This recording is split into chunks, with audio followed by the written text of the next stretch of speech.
Assalamualaikum warahmatullahi wabarakatuh. Saya Anissa Ramadhani dari Prodi Ilmu Al-Quran dan Tafsir semester 2 di Fakultas Usuluddin dan Dakwah Institut Agama Islam Negeri Kediri.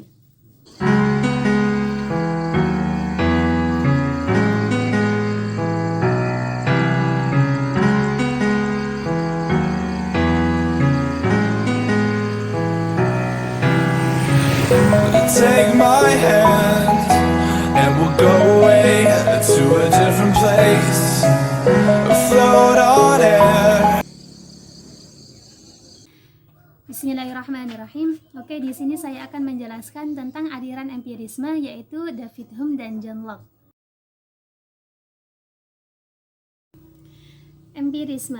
Empirisme adalah suatu aliran dalam filsafat yang menyatakan bahwa semua pengetahuan berasal dari pengalaman manusia.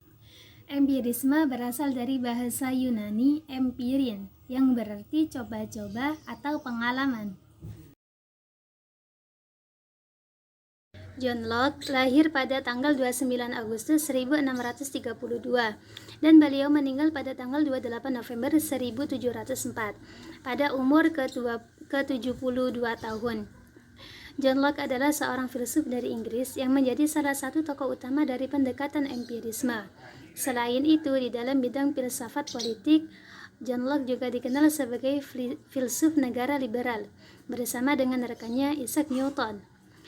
John Locke dipandang sebagai salah satu figur terpenting di era pencerahan. Selain itu, John Locke menandai lahirnya era modern dan juga era pasca Descartes, karena pendekatan Descartes tidak lagi menjadi satu-satunya pendekatan yang dominan di dalam pendekatan filsafat waktu itu.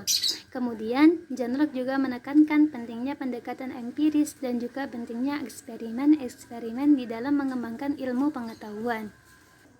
Salah satu pemikiran John Locke yang paling berpengaruh di dalam sejarah filsafat adalah mengenai proses manusia mendapatkan pengetahuan.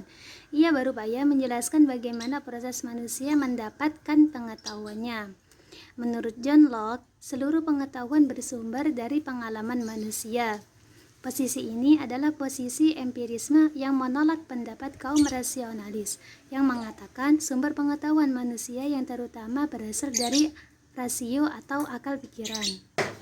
Rasio atau pikiran berperan juga di dalam proses manusia memperoleh pengetahuan. Dengan demikian, John Locke berpendapat bahwa sebelum seorang manusia mengalami sesuatu, pikiran atau rasio manusia itu belum berfungsi atau masih kosong. Situasi tersebut diibaratkan John Locke seperti sebuah kertas putih atau tabula rasa yang kemudian mendapatkan isinya itu dari pengalaman yang dijalani oleh manusia itu. Rasio manusia hanya berfungsi untuk mengolah pengalaman-pengalaman manusia menjadi pengetahuan, sehingga sumber utama pengetahuan menurut John Locke adalah pengalaman.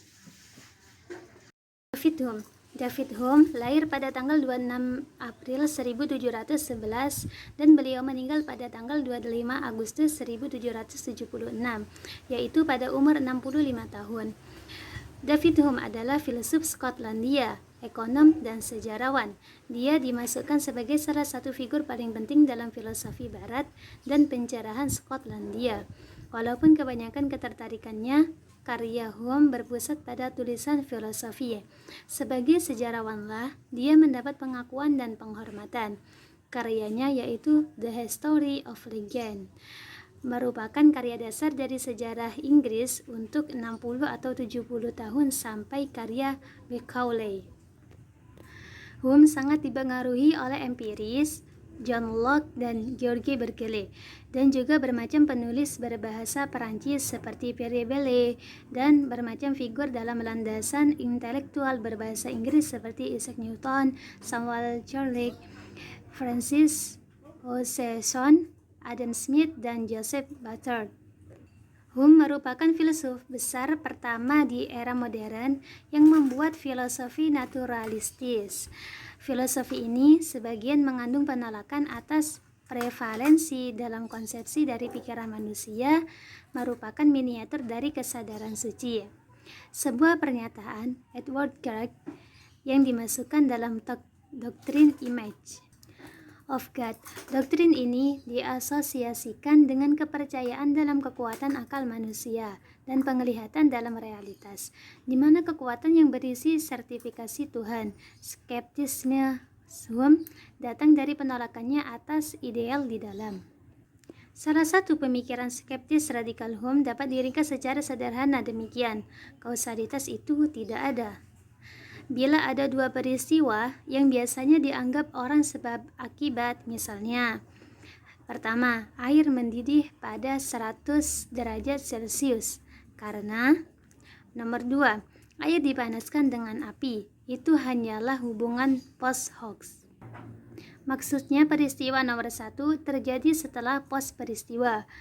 Nomor 2, belum tentu di setiap tempat dan situasi air mendidih pada suhu 100 derajat Celcius karena dipanaskan dengan api, kecuali kalau ada orang yang telah membuktikannya sendiri, yakni dengan melakukan percobaan terus-menerus.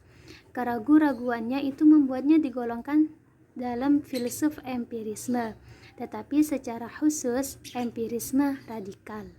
Cukup sekian dari saya, semoga bermanfaat. Wassalamualaikum warahmatullahi wabarakatuh.